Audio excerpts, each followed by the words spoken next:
이제 다섯 번째 성전교회 교인들과 함께 주님의 말씀을 나누게 됩니다. 실은 어제 드린 말씀 그게 그것을 위하여 그냥 쭉 달려온 것입니다. 그렇게 하고 오늘은 어 그렇게 나 죽고 예수로 사는 사람이 되면 어떤 적용할 것이 있는가, 여기에 대해서 같이 또 생각해 보는 시간으로 갖겠습니다. 어 벌써 이제 다섯 번째 되다 보니 첫 번째 뭐 했지? 오늘 목사님이 잠깐 말씀하시면서 힌트를 주셨습니다. 예, 첫째 주일 오전에는요. 우리의 이 새로운 피조물이다, 이렇게 한 이것이 오늘 고린도후서 5장 17절에 있는 이 말씀이 정말 어떤 관념인가, 내게 실체가 되어 있는가, 실제 상황인가, 이것을 한번 점검하기 위해서, 오히려 실제 아니잖아요, 실체로 살고 있지 않잖아요, 이런 의미로 좀 막 아니신 분도 있으실 건데도 불구하고 제가 좀 죄송하게 할 만큼 막 그냥 그 밖에 사는 말로 내리 깠다고나 할까요? 이렇게 했습니다. 좀 강단에서 듣기 거북한 말씀도 드렸고, 그렇게 안 하면 참 사람들은 아 직면하기를 굉장히 싫어합니다, 자기 존재 자체에 대해서. 그래서 음 어려운 말 같지만 저는 그거 어렵게 하지는 않습니다만은, 들으시는 분에 따라서는 '아이 뭐 저 여자 목사가 앞에 나가서 별 이야기 다 한다. 남의 은밀한 사생활에 있는 일까지 아주 그냥 살살 웃으면서 말도 잘하네.' 이렇게 하셨을 겁니다. 예. 그러나 뭐 우리 존재 자체가 그런 걸요. 그래서 그런 내용을 통해서 '나는 정말 새 생명인가?' 그것을 점검했을 때 '아니다.'라고 되어도 아무 문제가 안 되는 것입니다. 그걸 이제 말씀드렸고요. 두 번째, 주일 오후에는 자 그러면 이게 예수 믿는 거는, 즉 새로운 피조물로 되는 일에 있어서는 회개하지 않고는 절대로 그 단계로 나아가지 못한다. 그런데 우리는 회개를 제대로 했느냐, 이 문제를 언급했습니다. 사실은 우리는 회개를 제대로 하지 못했다. 왜냐? 계속 죄짓고 회개하고 죄짓고 회개하고, 이건 제대로 회개가 안 돼서 그렇다, 이런 말씀을 드렸습니다. 그러면 어떻게 하는 것이 진짜 회개인가? 죄만 회개하는 것 안 된다. 그럼 어떻게 회개하는 것이냐? 바로 죄는 그냥 열매로 나오는 것이고, 실제로 존재, 막 샘물이 있으면 샘을 이렇게 보면 계속 그 샘의 그 원인이 있잖아요. 그 계속 그냥 나오는, 그와 같이 존재 자체, 당신이 바로 죄 자체이기 때문에 당신이 숨쉬고 사는 그 자체가 다 죄다, 이런 얘기를 드렸습니다. 거기에 대해서 동의하고, 맞아, 나는 내 존재 자체가 죄야.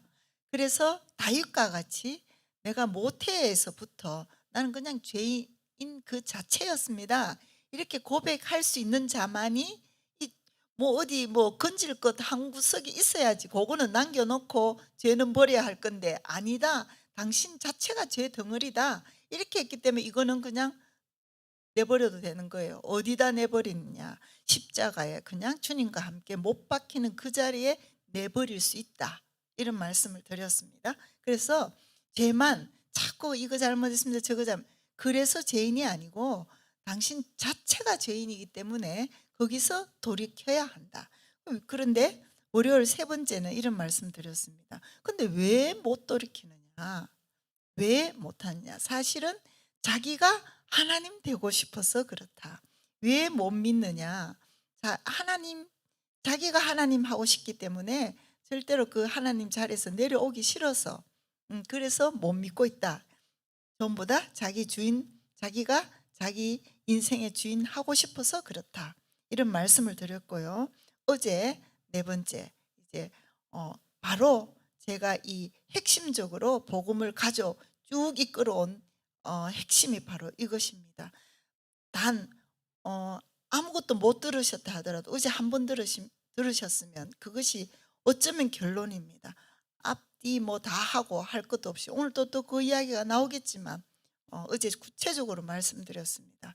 즉 우리가 믿는 복음, 정말 복음은 완전한데도 불구하고 그 완전한 복음을 내가 누리지 못하고 세상 사람과 별 다를 바 없이 사는 이유는 내가 복음은 완전하나 믿는 내가 제대로 알지 못한다. 복음의 반쪽만 믿고 있다. 그 믿고 있는 것은 사실은 관념으로 놔둬도 표가 안 난다. 근데 표는 언제 나느냐? 바로 그 예수 십자가, 예수님이 죽으신 그 십자가에 나도 함께 죽었다. 여기까지 되지 않으면 자기 죽은 거는 죽었다 안 죽었다 다 삶에서 나오니까 그 앞에는 표가 안 나지만 증명되기가 어렵지만 그 뒤의 것으로 증명된다. 그러면 우리가 만약에 나는 죄인이고 예수님은 내 죄를 대속하기 위해서 십자가에서 죽으셨다. 여기까지만 믿는 이 자체가 하나의 하자가 없는 고백인데도 불구하고 자기가 예수님과 함께 죽은 줄을 알지도 더군다나 믿지도 않으면 나 알아요 이렇게 해서는 안 돼요. 이 지금 나 죽고 예수 사는 복음이 거의 한국 교회에 지금 거의 모르는 분이 거의 없어요. 사실은 뭐 시골에 한 번도 뭐 유튜브도 뭐 안 보고 이런 어르신 같으면 모르지만 대부분 들었어요. 그러나 이렇게 구체적으로 막 강조 또 강조하지는 않으세요. 왜냐하면요, 우리 성전교회는 너무나 복 있는 교회다. 왜냐하면 목사님부터 정말 이 복음으로 우리 교인 전체가 그렇게 갔으면 좋겠다 이렇게 굉장한 갈망이 열망이 있으세요. 근데 제가 아는 많은 교회들은 전혀 그렇지 않습니다. 우리 믿던 대로 믿을래 대충 그냥 애써 노력하고 약간 더 오늘 제목이 좀 더 나은 그렇지 뭐 조금 더 나아지 그러나 전혀 나아지는 바가 없어요. 늘 그 자리예요. 10년 20년 믿어도 똑같아요. 그 이유가 바로 이유가 있는데 그것을 제가 계속 말씀드리는 것이고 그게 맞다라는 정말 제가 전하고 있는 이 복음의 증인 어제도 저하고 같이 죄를 많이 지었다는 그분을 소개해 드렸지만 오늘 저희 지체 가운데 한 분을 다시 복음의 증인으로 오늘 여러분 앞에서 세워 주셔서 주님이 그렇게 세워 주셔서 여러분에게 진짜다 이거 말만 아니다 정말 나 완전 새로운 사람 됐어요 이렇게 하는 증인에게서부터 우리 복음이 얼마나 능력 있고 우리가 그냥 알고 있는 그런 시시한 복음 아니다. 진짜 인생을 그냥 송두리째 바꾸는 그런 복음이다. 이것을 여러분에게 증거해 주시는 복음의 증인을 초청하게서 듣겠습니다.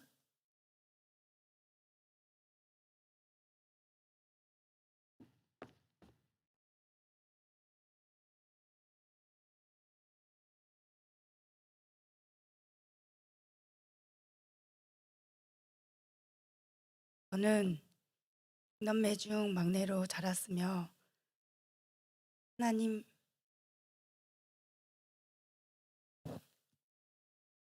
하나님에 대해서도 자주 들었습니다. 겉으로는 정상적인 가정처럼 보였지만 아버지가 술을 드시고 오시는 날이면 물건들이 공중으로 날아다니며 술 주사와 폭행으로 온 가족이 공포에 떨어야만 했습니다. 어머니는 자녀들을 조금이라도 덜 맞게 하기 위해서 저희들을 배신시키고 아버지의 구타를 대신 당하기도 하였습니다. 저는 밭으로 들로 아버지의 폭력을 피해 다니다가 동구 밖에서 아버지의 기척소리를 듣기라도 하는 순간이면 덜덜 떨어야만 했습니다. 그러다가 아버지에게 붙잡히면 그 다음날 동이 틀 때까지 이유도 모른 채 체벌을 당해야 했고 구타를 당해야 했습니다. 그리고 아침이면 아무 일 없다던 듯이 아버지는 하나님의 이름을 거론하고 하셨습니다. 그런 상황에서 아버지가 말씀하시는 하나님은 공포스럽고 이해하기 어려운 존재였습니다. 아주 어렸을 땐 잘 몰랐지만 알고 보니 저희 언니, 오빠가 의붓 언니, 오빠 형제였습니다. 그런데 이들이 저를 낳아준 엄마를 구타하였고 구타당하고 있는 엄마를 어느 날 목격하게 되었습니다. 그 순간 끓어오르는 분노가 극치에 달았습니다. 그 시간이 날 때마다 의붓 형제의 사진을 걸어놓고 못으로 찍어가면서 조금만 더 크면, 조금만 더 자라면 언니 오빠를 제거해 버리겠다는 복수심으로 나를 더 단단하게 만들었습니다. 집에 있으면 가난하여 배고프고 아빠의 구타도 계속되니 집에 있는 시간보다 학교에 있는 시간이 더 많아졌습니다. 운동에 소질이 있던 터라 운동을 곧잘 하여서 특수목적 중학교에 진학을 하게 되었습니다. 기숙사 생활을 하게 되었는데 거기에서도 폭력은 난무했습니다. 선후배 관계가 굉장히 엄격하여 기합과 운동을 못하여도 또 잘하여도 기합과 매맞음은 늘 있었습니다. 어린 저로서는 그렇게 살아가는 것이 힘들었고 힘들다는 표현으로 술과 담배로 거칠게 표현하였던 것이었습니다. 가정은 가난하여 저를 케어해 주거나 지켜주지 못하였습니다. 제가 필요한 것은 모두 내가 알아서 마련해야 했으므로 미성년자의 몸으로는 죄짓는 것밖에 할 수 없었습니다. 남의 것을 빼앗거나 훔치기도 하였고 그럴 때면 영웅이 된 듯이 그 악하고 작은 무리 세계 속에서 으쓱거리며 살았습니다. 그런 시간을 보내던 중 집에서 소식을 보내왔습니다. 엄마의 임종을 앞두고 계시다는 소식이었습니다. 청천벽력 같은 소식이었습니다. 죽음을 당장 앞둔 엄마와 고작 몇 마디 말을 건넨 것이 다였습니다. 숨을 쉬지 않는 엄마를 보며 충격과 절망, 좌절을 경험하게 되었습니다. 하나님이 계시다면 나쁘고 나쁜 아빠를 데려가지 왜 착한 우리 엄마만 고생하다 이렇게 병들어 죽게 했냐며 엄마가 불쌍했고 그 엄마를 삶의 이유로 삼았던 제가 완전히 길을 잃게 되는 사건이었습니다. 어렸을 때 엄마가 해주시던 성경 얘기와 예수님 얘기가 생각났습니다.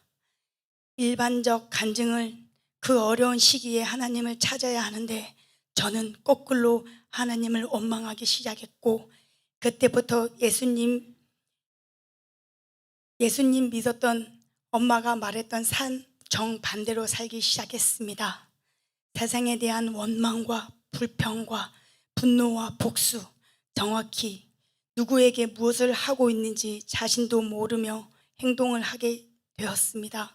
술과 담배, 유흥, 이성과의 교제, 중학교 시절부터 시작된 폭언, 폭행, 도벽, 배싸움은 걷잡을 수 없이 점점 수위는 높아져가고 죄가 죄인지도 모르며 중고등학교 시절을 그렇게 보내게 되었습니다. 성인이 되면서 유흥비를 본격적으로 벌기 위해 유흥업소에서 일하게 되었습니다. 그렇게 번 돈으로 도박을 일삼고 하룻밤에 쾌락을 즐기며 술 취해 행패 부려 기물을 파손하고 사람들을 때려 응급실에 실려간 사람들의 합의금으로 번 돈을 탕진하기 되풀이하였습니다. 점점 늘어가는 몸의 상처들과 정과의 횟수, 여자의 몸으로 정과 13번, 정과를 지니고 재 속에서 뒤둥글며 퍼질러 앉아 살았습니다. 저를 지킬 수 있는 것은 돈이라 생각되었고 모든 이가 돈 앞에 무릎을 꿇는 세상이라는 것을 일찍부터 터득한 저에게는 유흥업에서 본격적으로 뛰어들어 물불 가리지 않고 유흥 사업을 시작하였으며 규모가 있고 큰 술집을 차려 젊고 미모가 있는 여성들을 이용해 많은 돈을 벌기 시작했습니다.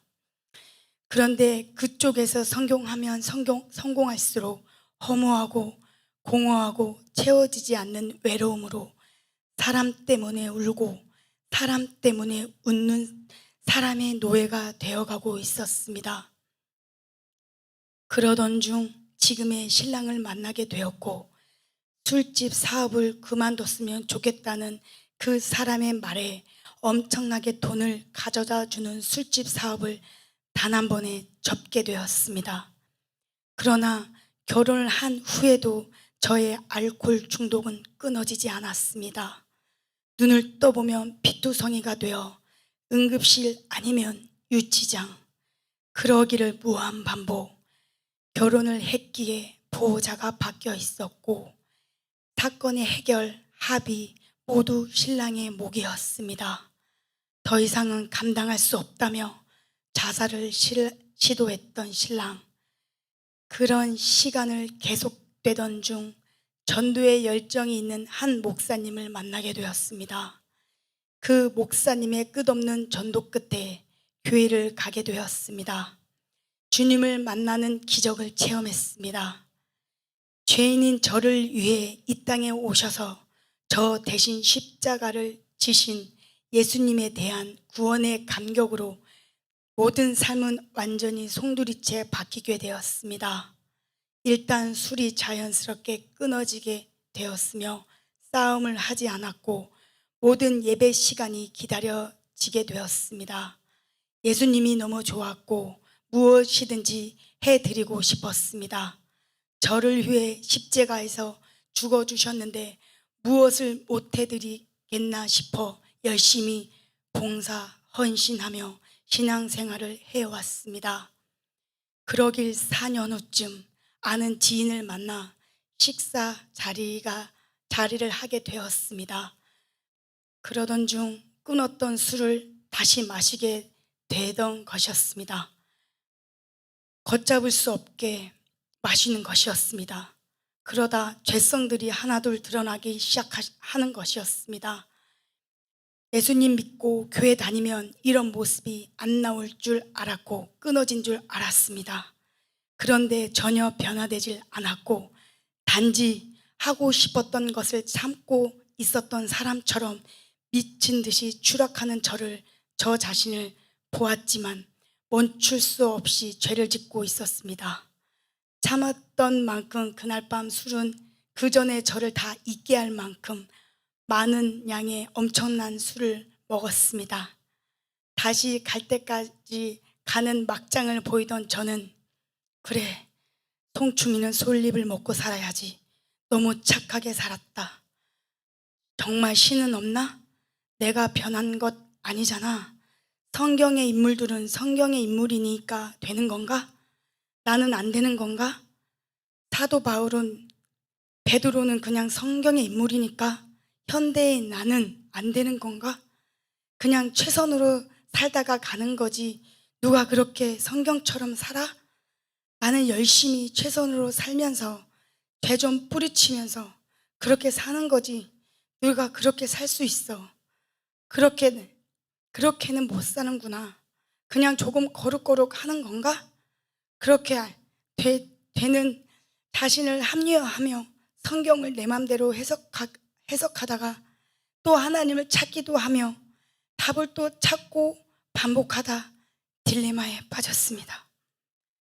그러던 중 이혼을 계속 요구하는 남편을 보며 이러다 사람을 죽이겠다 싶어 도장을 찍으려던 어느 날 아는 목사님의 권유로 복음을 듣는 자리로 불러주셨고 며칠 동안 복음을 듣는 자리로 가게 되었습니다. 내가 만난 예수 그리스도,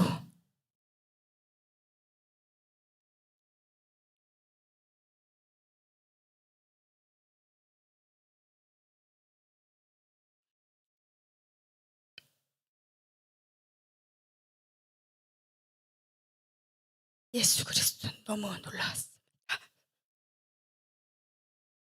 참으로 위대했습니다. 지난 시간들이 너무 억울할 정도였습니다. 복음을 몰랐던 나, 예수님을 믿었던 게 아니라 지식으로 알았던 나, 구원의 예수님을 알았지만 십자가 사건 앞에 몰랐던 사실은 2000년 전 예수님이 저 대신 죽으실 때 저도 십자가에서 함께 달려 죽었던 사실을 몰랐던 나, 너무 놀라웠습니다. 너무 어마어마했습니다. 옛날 마귀의 종노를 했던 장선아는 죽고 예수님의 생명 가진 자로 다시 태어났다는 사실, 이전 것은 지나갔으니 보라 새 것이 되었도다. 그제서야 제가 왜 자꾸 죄에 넘어지고 그 죄를 이길 수 없었는지 알게 되었습니다. 제가 이미 죽은 자였던 것을 몰랐고, 그래서 똑같은 죄를 계속해서 지었던 것을, 똑같은 죄를 계속해서 지었던 사실을 몰랐던 사실을 알게 되었던 것이었습니다. 이와 같이 너희 자신을 죄에 대하여 죽은 자요 그리스도 예수 안에서 하나님께 대하여는 산 자로 여길지어다. 아멘이었습니다. 하나님께 감사하리로다. 너희가 본래 죄의 종이었더니 너희는 전하여 준 바 교훈의 본을 마음으로 순종하여 죄로부터 해방되어 의에게 종이 되었느니라. 아멘이었습니다. 모든 말씀이 넌 이제 자유다, 진리가 너를 자유케 했다라고 말씀해 주시면서 애써 힘써 무엇을 해드리는 게 아니고 값없이 주신 은혜의 선물을 믿기만 하면 된다고 말씀해 주셨습니다. 믿어지면 모든 삶이 예수님이 좋아하는 삶으로 변하는 것은 당연했습니다. 술, 담배 끊어지는 그런 시시한 행위를 말하는 수준이 아닌 새 생명으로 다시 태어나는 삶, 나 죽고 예수님만 사시는 삶, 모든 예수님이 말씀에 토달거나 핑계대는 삶, 핑계가 없는 삶, 그분의 말씀에 오자, K자, OK를 날려드리는 삶, 그러나 때론 죄의 몸이 반응하려고 합니다.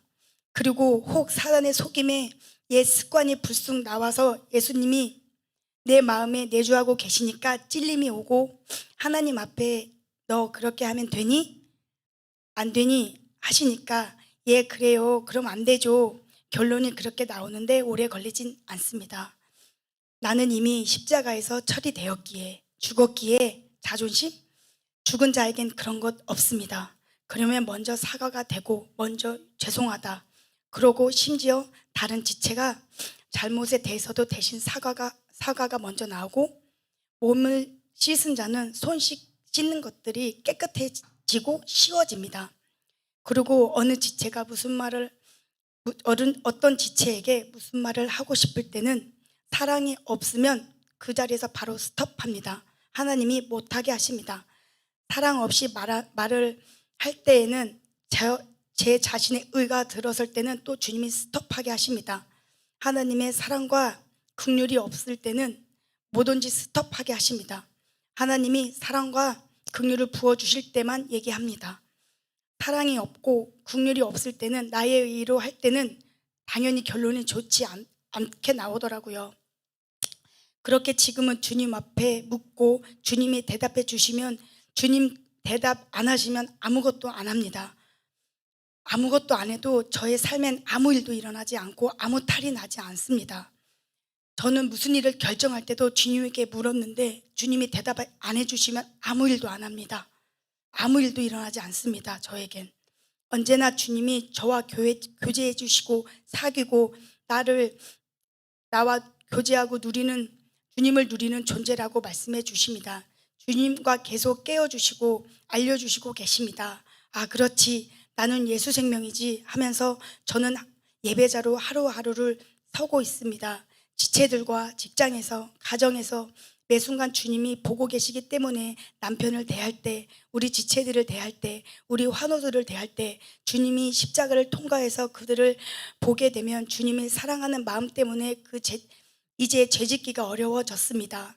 죄를 안 짓는 것이 힘들어요가 아니라 죄 짓는 것이 힘들어요라는 고백을 받아내시는 우리 주님을 찬양합니다. 어떻게 제가 이런 고백을 할 수 있냐면 십자가의 능력, 복음의 능력이기 때문입니다. 할렐루야입니다. 나를 만나주신 나의 아버지, 나를 끝까지 기다려주시고 참아주신 나의 신랑이시자 나의 아버지께 감사드립니다. 이제는 살아도 주를 위해 살고 죽어도 주를 위해 죽으며 주님과 함께 한 걸음 한 걸음 걸어가는 삶으로 주님을 찬양하고 있습니다. 지금은 우리 가정을 회복시키고 살리셔서 남편이 인격적으로 주님을 생명으로 만나게 되어 같은 뜻, 같은 마음, 같은 곳을 바라보며 병원 선교지에서 믿음의 걸음을 걸어가고 있습니다. 주위, 가족, 친척, 이웃을 놀라게 하며 주님만 높이고 주님만 영화롭게 하는 삶으로 주님이 인도해 가십니다. 때로는 옛 습관에 깜빡 속을 수 있고 속을 뻔하기도 하지만 그러나 나 여전히 죽은 자이며 이미 죽은 시체는 죄에 반응하지 않는 것으로 매 순간 여기고 나 주권을 주님께 드리며 이미 사단을 이기고 승리하신 주님의 승리를 나의 것으로 취하며 약속의 말씀을 계속하여 신뢰하며 주님 오시는 그날까지, 아니 제가 주님께로 가는 그날까지 그렇게 살게 하실 주님만 높이며 주님만 찬양합니다. 감사합니다.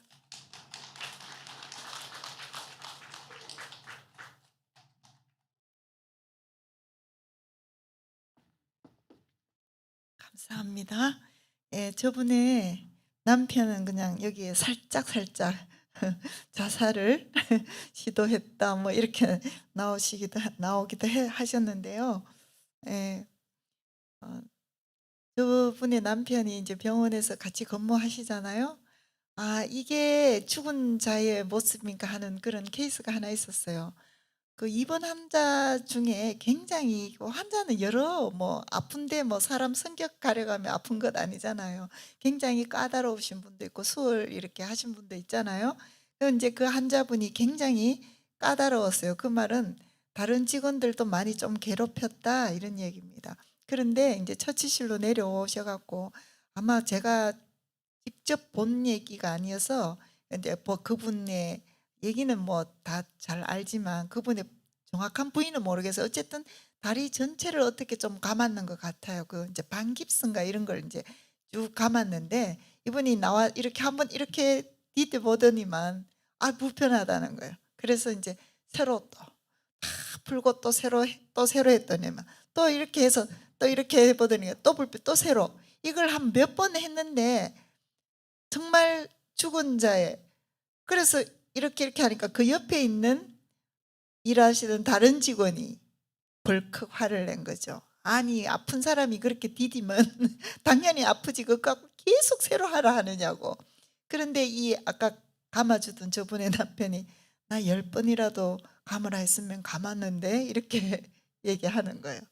그 죽은 자 아닙니까? 어떻게 왜 그러냐면 저희 병원은 막 분답고 막 정신이 하나도 없거든요. 환자가 많아서기도 그게 제일 큰 이유겠죠.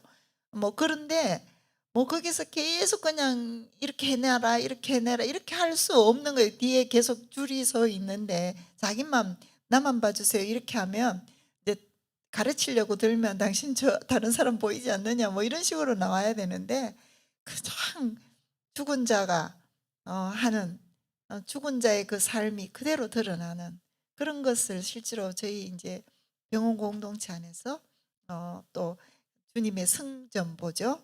주님의 성전보라 함은 예수님이 십자가에서 죽으심으로 우리도 함께 죽게 하신 이 놀라운 복음 때문에 이것을 믿음으로 어떻게 그렇게 죽은 자의 삶이 나온단 말입니까? 예, 여기에 그분의 간증이 아니어서 그렇지. 그분의 간증을 들어보자 치면 아내를 죽이려고 오늘 들어보니까 너가 죽든지 내가 죽든지 둘 중에 하나 해야 끝판날 만한 그런 얘기 아닙니까?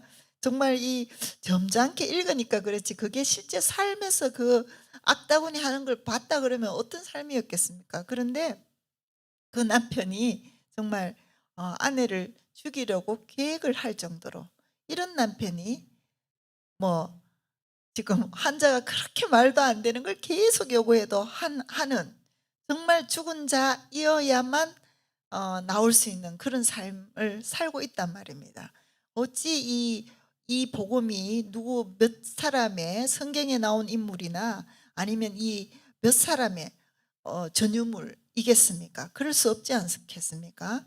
그래서 오늘 정말 다시 이 복음이 어제 내가 그렇게 알아들었지만 내 것이 아니다. 여전히 집에 가서 화가 확 치미는 일이 있더라. 여전히 막 저 사람 누 귀신이 저거 안 잡아가나 뭐 이런 거 있잖아요. 그런 생각을 하게 되는가. 이런 일이 있을 때 나는 이거 죽은 거 맞는가?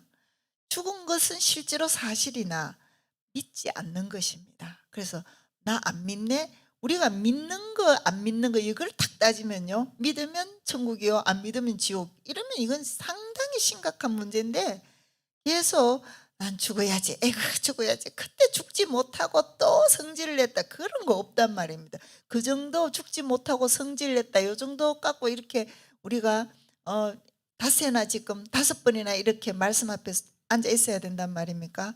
아니요. 그렇지 않습니다. 지금 얘기하는 것은 정말로 믿느냐 안 믿느냐 그 문제인 것입니다. 너무나 심각한 문제입니다. 오늘 에베소서 4장 20절에서 23절 우리가 읽었던 내용 중에 이런 걸 그걸 딱 보시면서 그렇지 좋은 말씀이다. 아무려면 그렇게 살아야지. 그렇지만 그거는 뭐 바울 같은 사도 이런 사람에게 해당하는 이야기고 우린 그렇게 살 수 없잖아. 이렇게. 그리고 하나님도 최고선을 그렇게 정하셨을 거야. 그래서 너희들 애쓰고 노력해라. 그래서 이 최고선에 다다르도록 교회에 많이 와가 말씀을 많이 듣고 이렇게 하라고 하는 거 아니겠어? 그래서 나는 계속 지금 고개를 계속 끄덕이시면 안 됩니다. 지금 이 타이밍에는 그렇게 하라고 계속 이제 하나님 말씀하시기 때문에 내가 이렇게 온다 이렇게 생각하시면 안 돼요. 무슨 말이냐면 아까 우리 집사님 간증에도 있었지만 이게 사실은 때론 죄에 몸이 반응하려고 한다. 때로는 넘어질 때가 있다 이런 말이죠. 우리가 이 복음을 믿었다고 내가 지금 현재 완전해 이렇게 말하는 것도 거짓말이에요. 그러나 존재가 돌이키지 않고 계속 이쪽으로 가면서 노력하고 해가 조금 나아진다 이런 생각을 아예 버려라 이 말입니다. 그렇게 하면 안 나아졌다는 걸 우리가 다 확인했지 않습니까? 첫 시간에. 그러니까 자꾸 자기가 복음대로 믿으려고 하지 않고 자기가 이때까지 그냥 주워들어서 그냥 그대로 그냥 이렇게 정착된 무엇이 있어요. 그거를 고집하고 있지 말라 이런 말씀을 드리고 있는 것입니다. 그래서 하나님이 그렇게 하시려고 사도들 몇 명 또 뭐 바울 사도 뭐 이렇게 해서 그들에게 국한된 또는 당신은 어떻게 그렇게 이렇게 생각 그렇게 잘 믿는 분이고 난 조금 덜 잘 믿는 그런 게 없어요. 믿는 거 아니면 안 믿는 거예요. 예, 믿는 거 아니면 안 믿는 거. 그 다음에 믿으면 그때부터 이제 성화가 되는 거예요. 제가 걱정하는 것은 제가 염려스러운 것은 믿고 나면 그 다음부터 크는 거는 어머니 뱃속에서 태어나면 그 다음에는 그냥 크는 겁니다. 다 먹을 거 주고 누가 줍니까? 우리한테는 하나님이 다 공급해 주시니까 큽니다. 그런데 그걸 말씀드린 게 아니고 태어나지도 않았는데 자기는 계속 클 거라고 생각하고 임종례까지 그렇게 간다 이 말입니다. 그러면 어디 가겠습니까? 그분이 지옥 가는 겁니다. 그게 안타깝다는 겁니다.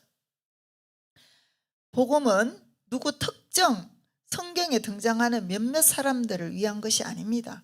우리 믿는 모든 자의 것이 될 수 있기 때문에 지금 이 순간 우리에게까지 복음이 전해져 있는 것입니다. 우리 마음대로 복음을 폄하하고 우리 한계, 인간의 한계에 복음의 한계를 정해놓고 그 안에 인간 마음대로 하고 싶은 그 욕망을 접합시키고 있으면 안 되는 것입니다. 그래서 교회에서 복음을 아시는 목사님이 가르치려고 해도 우와 교인들이 벌떼처럼 또 그 중에는 이 교회는 정말 신기한 그런 분이 안 계시는 것 같아요. 왜? 저희가 장로님들을 쭉 뵀잖아요. 안 계시는 것 같아요. 다른 교회요. 목사님이 그런 말씀 점검해야 됩니다. 아, 지금 우리 문제입니다. 이 상태로 하면은 지옥 가는 수가 있습니다. 이렇게 말하면 그날 바로 임시당회입니다. 그렇게 해서 목사님 무슨 근거로 그런 이야기 하십니까? 저보고 그런 이야기 하시면 이런 식으로 해서 싸움 납니다. 그런 걸 눈치 빠른 목사님, 그런 것을 한번 당해본 목사님, 다시 그 설교하기가 정말 어려운 것입니다. 대판 정말 요새는 목사님, 이 장로교가 그렇지 않습니까? 장로님들이 많으니까 목사님 자리가 위태위태해요. 아, 이거 내가 그래도 어땠든지 복음 전하고 싶어도 기회가 없어. 내가 이 교인들을 잘 이렇게 갖고 가서 나중에 전하리라 이렇게 하고 세월이 또 계속 가는 거예요. 그러다 보면 교인들은 사실은 영적으로 다 죽어요. 전부 다 종교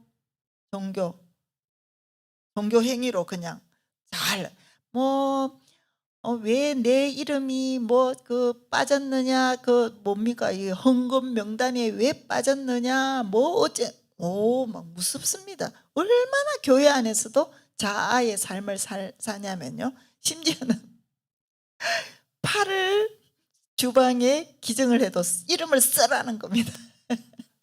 그래서 써요. 할 수 없이 그 주방 들어가는 그쪽에 이렇게 해서 어느 권사 판단 이렇게 합니다. 판단하는 게 적다 이런 말이 아닙니다. 그렇게 해서 자기 이름을 내고 싶은 이 자아의 삶을, 정말 지긋지긋한 그 자아의 삶을 그냥 교회 안에서는 그런 모습이죠. 밖에 나가면 어떻게 살겠어요? 예수 믿는 사람들 동네에 심지어 이런 얘기가 있습니다. 이 안수 집사, 권사, 장로, 이 장립 투표하는 거 있지 않습니까? 투표를 교회에서 하지 말래요. 저 동네 가서 동네 사람들한테 복지회관에 가서 다 모아놓고 그렇게 그 사람 뽑는 게 그 교회가 훨씬 더 평안하다는 거예요. 무슨 말입니까 이거? 이런 얘기가 왜 나옵니까? 진짜 자기가 십자가에서 죽은지 모르고 믿지 못하는 그 사람들이 거득하단 말입니다. 그래서 제가 이 복음을 받고 몇 날 며칠 울 수밖에 없었습니다. 큰일 났다, 큰일. 다 내 같은 사람밖에 없다. 어떡하나 이 교회를. 이렇게 제가 울고 또 울었습니다. 며칠 그냥 가서 새벽기도 가서 하는 건 없어요. 계속 울기만 울었어요. 주님께 드릴 말씀이 없더라고요. 누구를 탓합니까? 제가 바로 그 사람이었는걸요. 자, 우리가 받은 이 복음, 하나님이 그냥 대충 나와, 죽지 않은 나와 예수 이렇게 막 섞어서 그냥 만들고 싶은 그런 캐릭터가 아닙니다. 예수를 주셨다 이 말은 전혀 나는 요만큼도 있으면 안 돼요. 난 죽고 예수만 내 안에 남는 그것을 보고 싶으신 거예요. 그래서 하나님은 우리가 천국에 가면 이제 그런 그 예화가 있어요. 어떤 그 수도사가 이제 참 여러 수년 동안 정말 이 영성 훈련을 잘하고 이제 죽었어요. 얘기입니다, 얘기. 그래서 이제 천국에 가서 하나님, 저 왔습니다. 그러니까 하나님이 여기는 너무 좁아, 너가 못 들어와. 이렇게 실망을 하고 또 이제 또 수도를 열심히 하고 하나님, 저 누구 왔습니다. 이렇게 하니까 하나님이 여기는 너가 들어올 데가 없어. 이렇게 하고 갔단 말입니다. 그래서 이 수도사가 더 열심히 영성 훈련을 하고 이제 이번에 정말 답을 갖고 갔습니다. 똑똑똑, 하나님 누구냐 이러니까 하나님 당신입니다. 이렇게 하니까 문이 철커덕 열리면서 들어오게 했다는 겁니다. 무슨 말입니까? 우리가 내가 있어서는 천국에 못 간다 이 말입니다. 하나님이 우리의 뭘 보고 우리를 들여다 보내주십니까? 우리가 옳다고 하고 내가 뭘 했다고 하는 이것은 이사야 64장 5절 말씀에 너희가 한 그 너희의 의는 다 더러운 누더기다, 더러운 옷이다 이렇게 얘기했습니다. 그 말은 잘한다고 해봐야 정말 그걸로는 더러운 옷 입고 예복 없이 천국에 들어갈 수 있습니까? 못 들어간다 이 말입니다. 그런데 우리는 계속 나의 의, 그 나의 의를 하나님은 취급도 안 하시는데 더럽다고 얘기하시는데 계속 이것을 심지어 교회 안에 들어와도 예수와 섞어서 두루뭉실하게 이렇게 하려고 그렇게 안 버려지는 거예요. 그렇게. 자, 그래서 오늘 우리가 함께 나눠야 되는 이야기는 바로 더 나은 삶이 아닌 완전 새로운 삶. 이것이 오늘 말씀의 주제입니다. 더 나은 삶과 완전 새로운 삶, 이 두 가지가 있으면 사람들은 어느 것을 선택하고 싶을까요? 완전한 삶을 선택하면 참 좋죠. 근데 사람들은 더 나은 삶을 선택하고 싶어요. 이게 제가 성경 공부를 해보면 그게 얼마나 심한지 몰라요. 그래서 자꾸 믿어야 한다. 믿어서 완전 새로운 그 삶을 주님이 선물로 주실 것이다. 믿으면 이렇게 하면 뭐라고 하냐면 에이 저 그냥 점점 나아질 겁니다. 아이고 너무 그렇게 저한테 그렇게 너무 그렇게 믿으라고 하지 마십시오. 이렇게 이제 한 주, 두 주 이렇게 하면 그 코스가 20주인데요.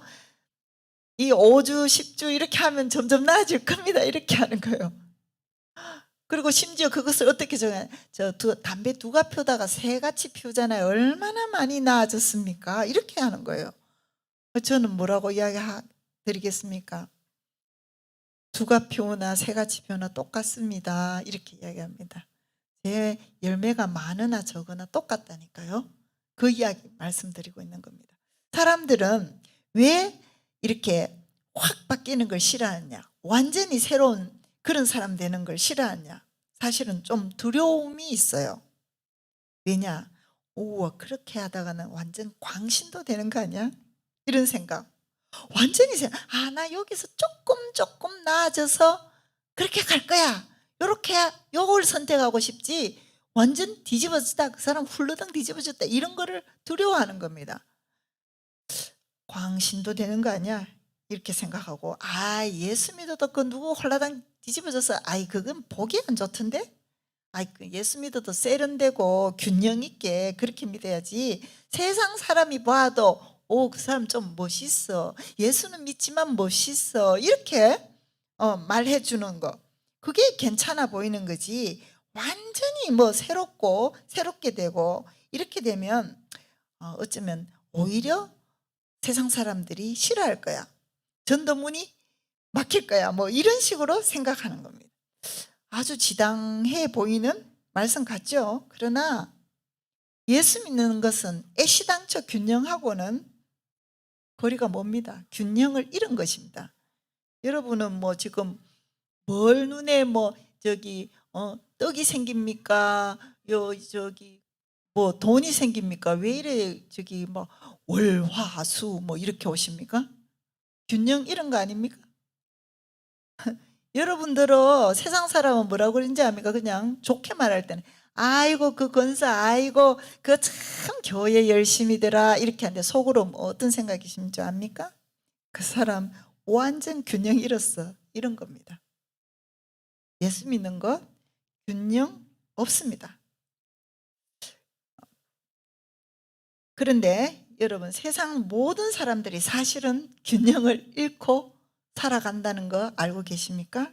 그것이 운동이 됐든 취미생활이 됐든 밤새도록 웹소설을 보든 건강 돌보지 않고 열심히 일을 하든 또는 인류 건강을 위하여 백신을 연구하느라 밤새 연구실에 불을 밝히고 연구를 하든 다 알고 보면 균형을 잃은 것입니다.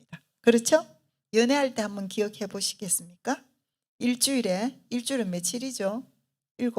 7일입니다. 그죠? 그런데 일주일에 8번을 만나도 전혀 문제되지 않습니다. 그렇죠? 균형 잃지 않고 연애가 됩니까? 인간들은 자기가 좋아하고 가치 있다고 여기는 것을 절대 균형 있게 대하지는 못합니다.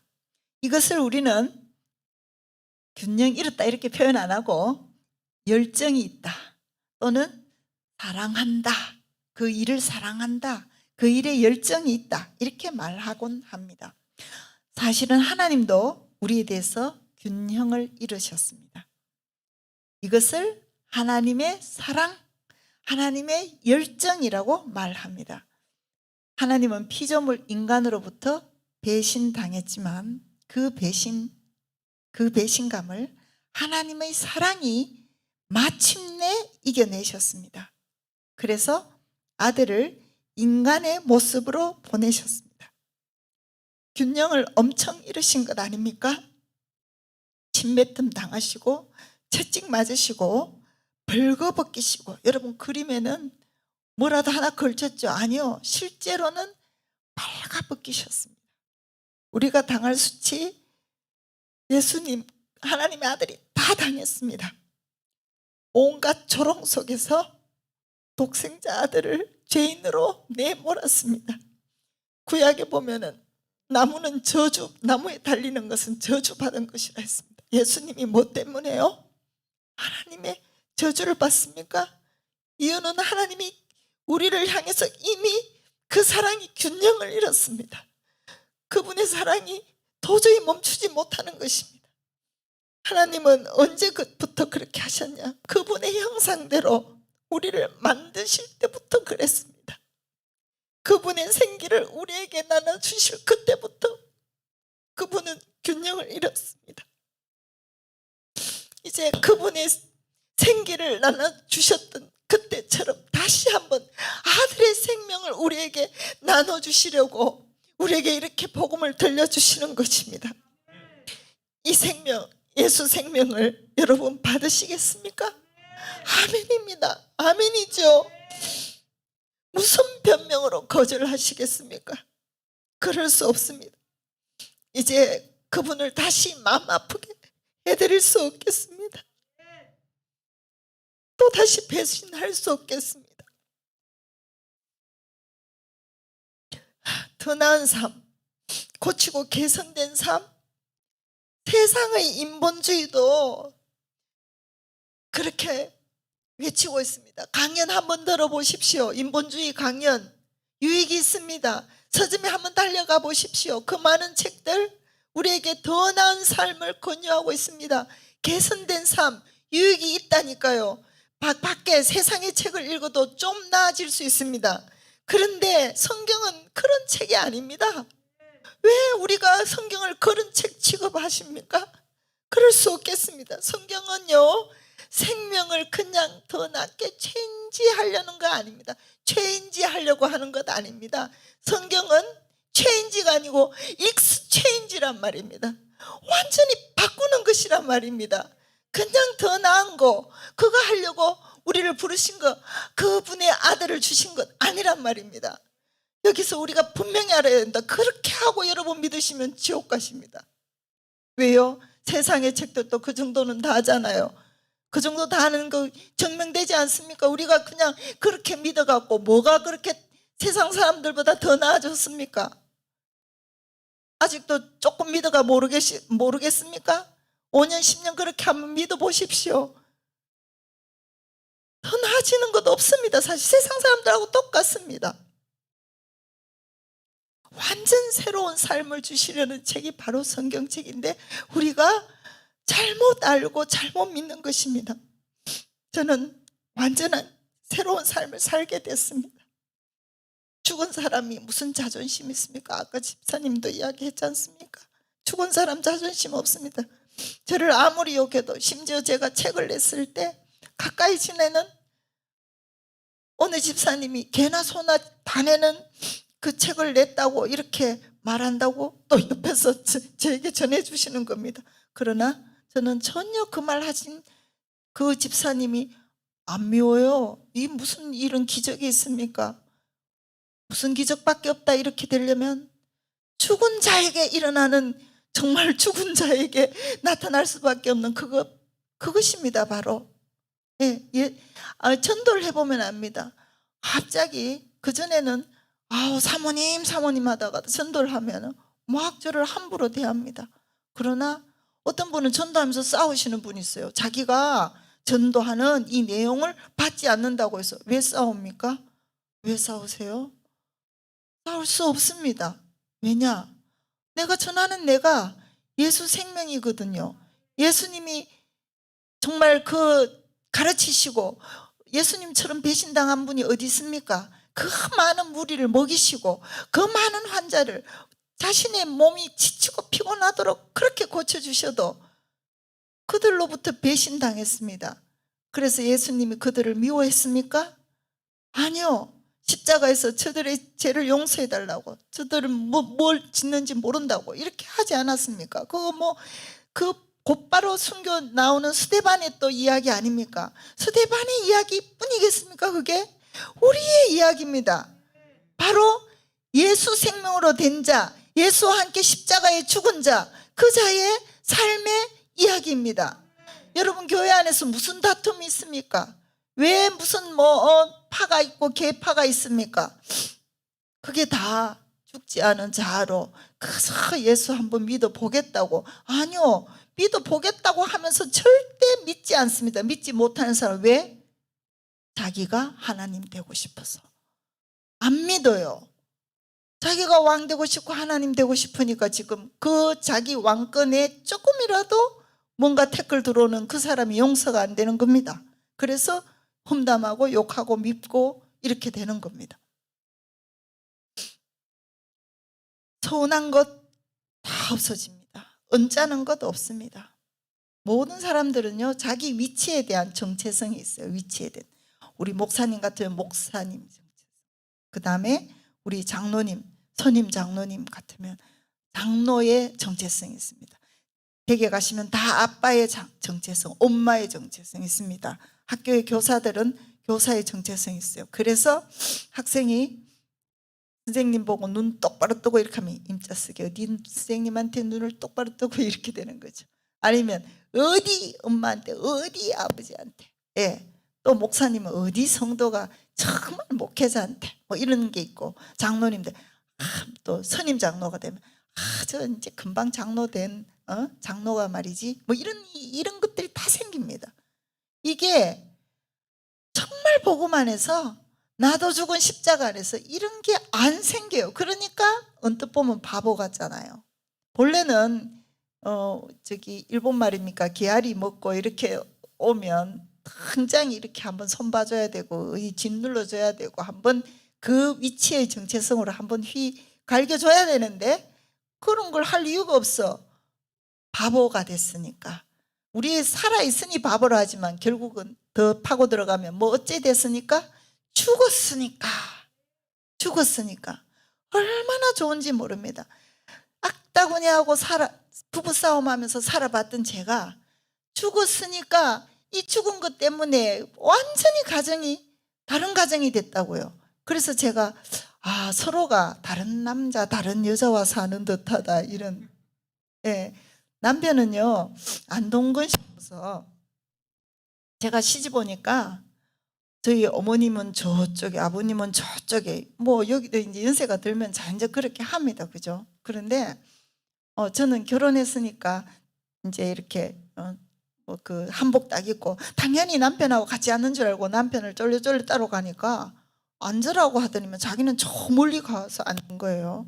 그래서 나중에 왜 그러냐고, 왜 그 어색하게, 저는 그게 어색한 거죠. 같이 앉아야 되는데 이제 저는 도시 사람이고 남편 사람 아닙니까? 그러니까 거기에 대해서 나는 우리 엄마 아버지가 한 번도 같이 앉아 있는 것을 보지 못했대요. 예, 이렇게 하던 사람이 정말 그 동네는요 뭐 남편이 나가면 얼굴을 다 알잖아요 사람들이. 그런데도 불구하고 복음 만나고 나니까, 그때도 복음 만나기 직전까지도 교회 가도 안 그래도 남자들은 빨리 걸을 수 있는데 저는 걸음도 늦고 사람이 시원찮아서 이렇게 가지지도 않는데 항상 출발할 때는 빨리 가자 해갖고 딱 출발하는데 저희 병원과 원래 다니는 교회는 굉장히 가까웠거든요. 금방 그냥 저 앞에 가고 있는 거예요. 그랬던 사람이 복음을 만나고 나니까 그저 그냥 제 꽃무늬 있는 그런 누가 봐도 큰 여자의 가방 이런 것을 들고 그 온 동네 사람이 그러니까 전혀 다른 삶을 사는 거예요. 왜요? 죽었으니까.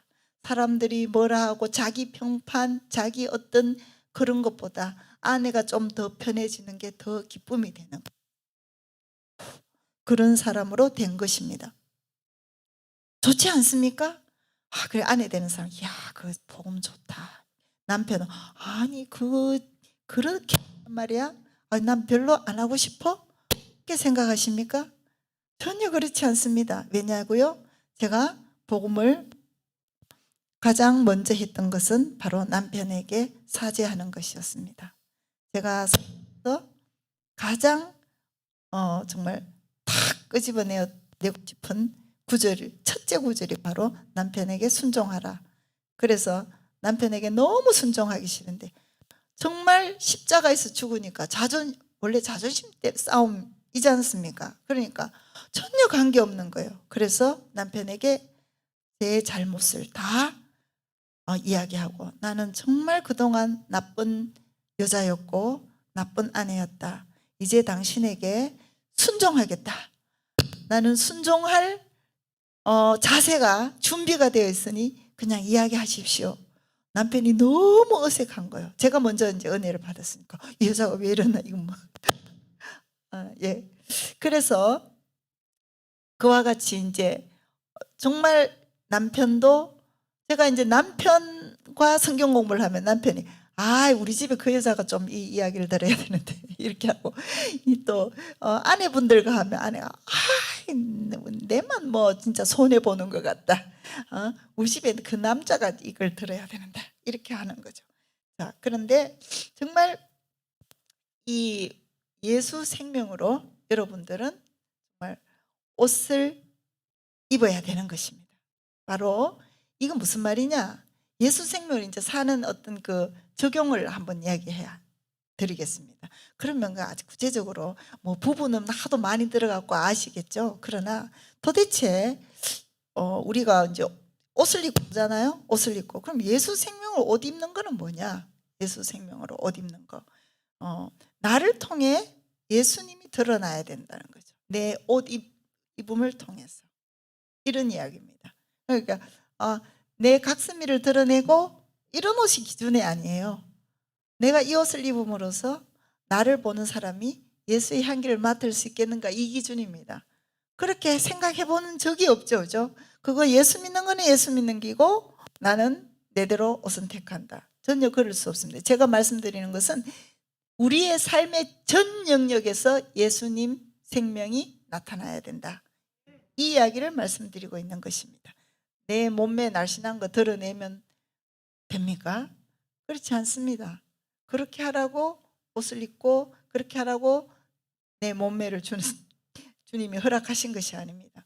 이런 가치관으로 있으면요, 그렇게 뽐내기로 가치관이 있으면 거꾸로 외모나 어떤 것들이 조금 이렇게 세상 기준에서, 세속적 기준에서 이렇게 떨어진다 이렇게 생각하는 그런 사람에 대해서 굉장히 낮추어 봅니다. 저 사람 못났다. 근데 하나님의 이 작품에는 못났다 이런 게 없거든요. 그러니까 우리가 얼마나 우리 마음대로 생각하는지, 하나님의 작품에 뭐 다 걸작이지 다 뭐 부족한 그 작품이 있으시겠습니까? 없습니다. 그걸 여러분이 믿으셔야 돼요. 그래야 키가 작아도 정말 좋고 키가 크도 좋고 다, 코가 높아도 좋고 코가 낮아도 좋고 다 좋다 이 말입니다. 또 심지어 장애가 있어도 하나님이 그렇게 허락하셨으니 그분의 영광이다 이렇게 믿어져야 됩니다. 그래야 그 장애 있는 분을 우리가 귀하게 여길 수 있어요.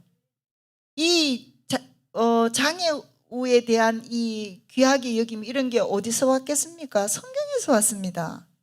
조선시대에 우리가 어릴 때만 해도요, 장애 있는 분, 소아 이렇게 마비 있는 분이 가면요 막 돌을 던져요. 그리고 그런 아이가 나면 교인의 집이라도 그 벌 받았다 이렇게 하는 거예요. 전혀 아닌 잘못된 생각이에요. 이게 무슨, 정말 우리가 하나님에 의한, 하나님이 허락하시고 하나님이 만드신 각각의 개인이다 이래 보면 완전히 다른 시각으로 볼 수 있어요. 그런 거. 또 여러분은 예수 생명으로 취미 활동 하십니까? 취미 활동도 그냥 그건 교회할 때는 예수 생명인데 취미 활동은 그냥 내 마음대로 한다. 그런 거 없습니다. 내 취미는 주님이 보시기에 아름다운가? 그 말은 취미를 하는 시간이나 하는 어울려 같이 하는 사람이나 이 모든 것이 다 관계 있습니다. 그리고 또 뭐 교회에서 어떤 행사를 해도 이 행사의 목적은 뭐냐? 예수 생명으로서 예수 생명을 나타내기 위한 행사인가? 이런 것은 이제 교회를 이끌어 가시는 분들이 많이 신경 쓰셔야 하는 것입니다. 그리고 여러분의 재정 사용의 결정권이 누구에게 있습니까? 어떤 가정은 우리 집은 다 돈은 우리 마누라가 알아서 한다 이렇게 하시죠. 남편 또 어떤 분은 또 남편이 싹 쥐고 이렇게 결정합니다. 그러나 다 아닙니다. 오직 예수님께만 있습니다. 네, 제가 어느 해에 금방 이제 이 은혜 받고 되었을 때인데 제가 백화점에 갔습니다. 백화점에 이제 그때 제가 딸 아이가 있는 지역에 갔기 때문에 바로 그냥 걸어서 있는 곳에 백화점이 있었습니다. 딱 들어가다 보니 제가 이 무지외반증이라고 발 아시죠? 앞에 많이 튀어나가고 지금은 운동화 신고 있지 않습니까? 굉장히 막 이게 제한이 많습니다. 그러다 보니 편하지 싶은 신발은 자꾸 사는 거예요. 30분 이후 되면 안 편해요, 그 신발이. 그렇게 해서 신발을 또 두고 이렇게 한단 말입니다. 신지도 못하고 버리지도 못하고. 그래서 이제 그 아이가 있는 그 도시에 가서 백화점에 갔는데 들어가다가 신발을 본 거예요. 그래서 금방 신을 때는 사실은 편한 신발을 골라 신으면 편해요. 그래서 딱 신고 아무 생각 없이 결제를 딱 했는데 그 신발은 주로 1층에 백화점 1층에 많더라고요. 그래서 이제 그때는 무슨 세일을 한다고 백화점 또 문 밖에서 하는 거예요. 좀 싸잖아요. 막 얼씨구나 하면서 샀어요. 또 이제 들어가는데 들어가자마자 바로 주님이 이렇게 말씀하시는 거예요. 얘야, 너는 신발이 너무 많다. 알겠습니다, 주님 하고 곧바로 돌아서서 백화점에 원래 환불을 잘해주지 않습니까? 바로 환불 처리했습니다. 그 카드를 환불했습니다. 그리고 너무 감사한 거예요. 주님이 간섭해 주셔서 감사하고 너 신발이 너무 많다고 하셨을 때 예 맞습니다 주님. 주님의 그 생각이 맞는 거니까 저 아니에요. 저 뭐 무지외반증이라서 이때까지 뭐 있어도 못 신습니다. 이거는 꼭 편한 것 같아요. 이럴 이유가 없는 거예요. 주님이 많다 그러면 예 하고 그냥. 그런데 그 이후에 생각해 보니까 역시 우리 주님은 정말 진짜 잘 아시는 분입니다. 맞습니다. 여전히 뭘 이렇게 있는 것 가서 열어봤습니다. 주님 많다 하시니까 진짜 많나 보니까 많아요. 많은데 왜 많으냐? 신지도 못해요. 전부 다 제 발이 아파서. 예, 발이 아파서 신지 못하는 신발인 것입니다. 이렇게 재정 사용에 있어서도 완전히 주님이 주인 되셔야 됩니다. 사용뿐만 아니라 친척이 저희 돈을 정말 이렇게 울컥하신 분이 계세요.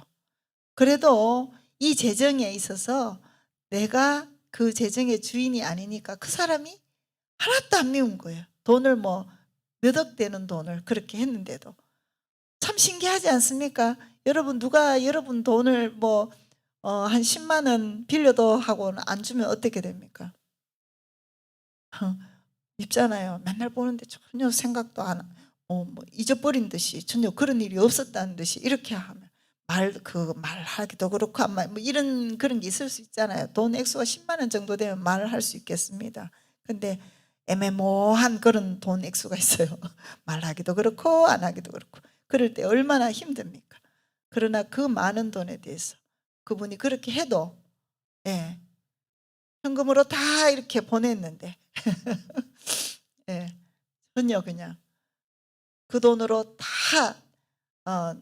자기들은 뭘 잘하고 다 이렇게 하고도 아무 그냥 울컥하는 이런 게 있어도 왜 그럴까요?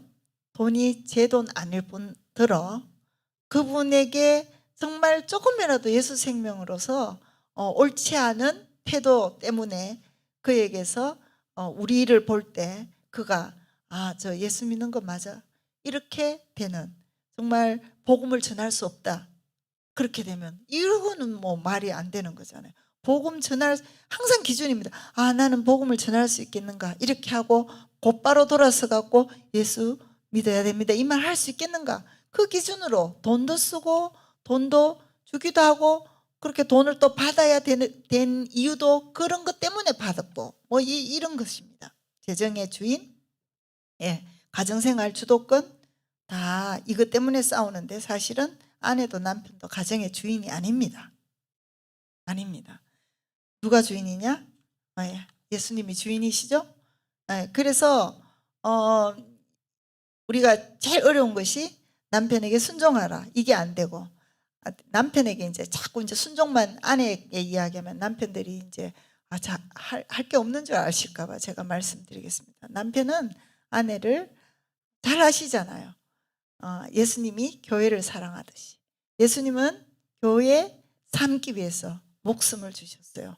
사실은 죄는 우리가 짓고 그 책임은 누가 지셨다? 예수님이 지셨다. 그래서 모든 남편들, 이제부터 아내의 잘못이 여러분 남편의 것입니다. 우리의 잘못이 누구의 잘못으로 되었다고요? 예수님의 잘못이. 왜? 아내분들 분명히 말해 주셔야죠. 분들은 지금 살짝 걱정이 되셔서 말 못하실지라도, 아내의 잘못은 누구의 책임이다? 남편의 책임이다. 남편 때문에 그랬단 말이 아니라 남편이 가서 책임져야 된다, 이런 말입니다. 우리 목사님이 격하게 이제 이렇게 하셨으니까, 이제 사모님의 모든 잘못은 목사님 책임입니다. 그러니까 우리의 허물을 예수님 자신의 허물로 가지시고 그 벌을 하나님으로부터 받았잖아요. 모든 남편분들 그렇게 하셔야 됩니다. 아이고 뭐 어디 모임에 갔다가 당신은 그 푼수같이 그런 말을 해갖고 정말 창피해, 다음부터는 그 집에 있어, 뭐 이런 식으로 하지 마십시오. 아내 부족하면, 아내 좀 모자라면, 푼수떼기 같이 말했던 거, 그거 전부 다 누구의 허물이다? 남편의 허물이다. 그래서 그런 거 보는 순간에 내가 왜 저랬을까, 이렇게 해야 됩니다. 아내가 뭐 그런 거 하는 거 있으면 아이고 내가 왜 저랬을까, 이렇게 하셔야 됩니다. 그런데 그런 걸 보고 아내를 혼낸다고요? 혼내지 못합니다. 복음 좋죠, 아내분들. 최고입니다, 복음. 남편분에게 아내분들 순종하시기 바랍니다. 제가 이렇게 말씀드리고 있는 것은 그렇게 되더라고요. 억지로 여러분이 순종해야 되는 건 몰라서 안 했습니까? 다 아시잖아요. 근데 안 돼. 왜? 자아 때문에. 시퍼렇게 살아있는 자아가 순종할 수 있다고요? 못합니다. 어떻게 아내의 잘못이 내 잘못으로 여길 수 있단 말입니까? 그런 일이 없습니다. 그러나 가능하다. 왜? 예수 생명이면. 예수 생명은 맞잖아요. 우리의 잘못 그분의 잘못으로 여기듯이 예수 생명이면 아내의 잘못 나의 잘못이다, 이렇게 여길 수 있고, 예수 생명이면 자아가 십자가에 못 박혔는데 뭐를 순종을 못한단 말입니다. 제가 얼마나 자존심이 세게요. 그러나 그 정말 십자가의 복음, 정말 복음입니다. 그래서 남편에게 그렇게 그러면 남편에게 순종했기 때문에 우리 남편이 더 기고만장해서 나를 더더욱 뭐 어째 하려고 하다. 천만에. 그렇다면 이 인간을 만드신 하나님이 아니시죠. 하나님은 우리 인간의 사용 매뉴얼을 분명하게 정확하게 정말 완전한 매뉴얼을 갖고 계십니다. 우리에게 순종하라, 아내의 허물을 네 허물로 알아라, 이렇게 했을 때 그 가정이야말로 이제야 예수님이 주인 되는 그 가정이 이제야 천국이 되는 것입니다. 남편은 계속 제가 당신은 그런 말을 직원 회의하면서 저는 신혼을 살고 있습니다. 그런 말을 하면 안 되지, 이렇게 하면 제가 신혼 때 우리 늘상 싸웠는데 신혼을 살고 있다, 그런 말 하면 안 되고 천국을 살고 있다, 이렇게 말하는 게 정답이다, 이렇게 말했습니다. 그런 말을 직원들 앞에서 한다, 이게 안동근 씨가 할 말이 아닙니다, 사실은. 굉장히 가부장적이었거든요. 그랬던 사람이 그렇하고 푼수가 됐죠. 말하자면 바보가 된 것입니다. 얼마나 좋습니까? 여러분의 직장생활 어떻게 하고 계십니까? 예.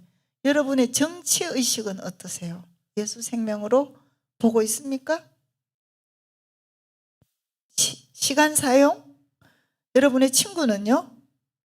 학교 생활은요? 음식 먹기는요? 음식은요? 제가 우리 지체들 몇 명하고 했는 그 다이어트 프로그램이 있는데 무엇이냐면 주탐다였습니다. 주님 탐식을 다스려 주옵소서. 우리는 탐식만 안 하면 돼요. 주탐다.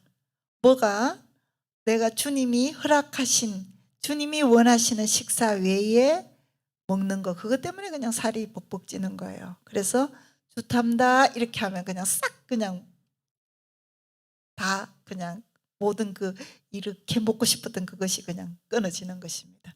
얼마나 좋은지 몰라요. 우리 주님 최고십니다. 예.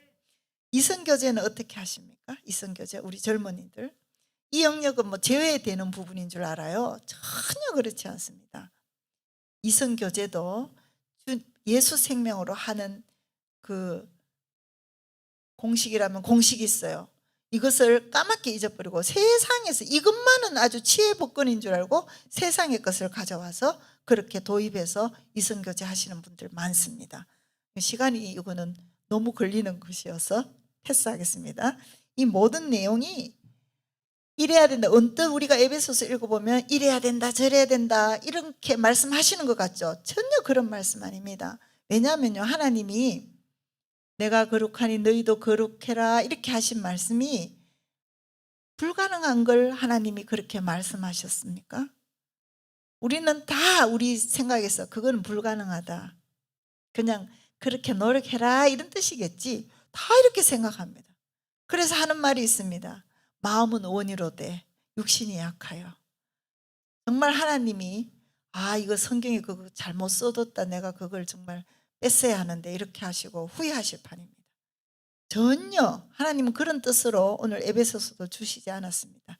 너희가 믿으면. 그래서 지금 새 사람을 입으라 이런 말씀을 하십니다. 그게 믿는 겁니다. 뭐 어떻게 입습니까? 믿어서 그렇게 되는 겁니다. 우리의 능력은 나의 의인은 믿음으로 살리라. 믿지 않고는 그런 삶이 나옵니다. 그런데 자꾸 노력하려고 애쓰려고, 그래서 차차 되겠지, 점점 되겠지, 꿈도 꾸시지 마십시오. 그런 일은 일어나지 않습니다. 하나님은 우리에게 성경 한 권을 통해서 하신 말씀, 요한복음 3장 16절, 성경을 꽉 짜면 나오는 단 한 구절, 바로 요한복음 3장 16절이죠. 하나님이 세상을 이처럼 사랑하사 독생자를 주셨으니 이는 저를 믿는 자마다 멸망치 않고 영생을 얻게 하려 하심이라. 너무 좋은 말씀이잖아요. 아이고 참 좋습니다. 그 말씀 빠이빠이 이게 아닙니다. 자, 우리의 답가가 필요합니다. 꼭 여러분이 요한복음 3장 16절은 여러분이 다 외우시죠. 갈라디아서 2장 20절은 조금 깁니다. 그래도 외우셔야 돼요. 그래도 왜냐? 이것이 바로 하나님이 세상을 사랑하셔서 아들을 주시고 우리에게 영생을 주시려고 하시는 그분에 대한 이 답으로 갈라디아서 2장 20절을 여러분이 할 수 있을 때, 믿음으로 고백할 수 있을 때 여러분에게 정말 하나님이 이 성경을 주신 그것이 이루어지는 것입니다. 자, 갈라디아서 2장 20절 다 한번 찾아서 한번 오늘 찾는 건 오늘 마지막으로 하시고 집에 가셔서 다 외우시기 바랍니다. 대부분 다 외우시죠. 자, 같이 한번 하겠습니다. 내가 그런즉 이제는 내가 산 것 아니요 오직 내 안에 그리스도께서 사시는 것이라. 이제 내가 육체 가운데 사는 것은 나를 사랑하사 나를 위하여 자기 자신을 버리신 하나님의 아들을 믿는 믿음 가운데 사는 것이라. 여기에 제가 어제 전했던 모든 복음이 다 녹아 있고, 그리고 나는 이거 껍데기예요. 내 안에 예수 그리스도가 사세요. 이게 예수 생명 되었다 이런 말입니다. 그리고 나는 오늘 또 밥 먹고 학교 가고 직장에 가는데 이거 뭐냐, 이게 바로 나를 사랑하사 자기 자신을 버리신 하나님의 아들을 믿는 겁니다. 믿는 이 자체가 일이요 삶입니다. 예, 자꾸 행위, 종교 행위를 생각하면 안 됩니다. 그래서 제가 아까 모든 영역에서 주인이 되고 있느냐, 그분이 예수 생명으로 여러분을 살게 하느냐, 이것을 묻고 있는 것입니다. 복음은 좀 더 나은 삶이 아니라 완전 새로운 삶을 약속합니다. 이 삶을 사는 사람은 이 바로 복음의 증인입니다. 삶에서 성령의 열매를 맺는 사람입니다. 그 사람이 누구인지 그 열매로 알게 될 것입니다. 여러분은 누구이십니까? 여러분은 누구십니까? 나 죽고 예수로 사는 사람, 내 삶을 예수로만 설명할 수 있는 사람, 내 안에 예수만 남는 그 사람이 되시기를 주님의 이름으로 축원합니다. 아멘. 기도드리겠습니다.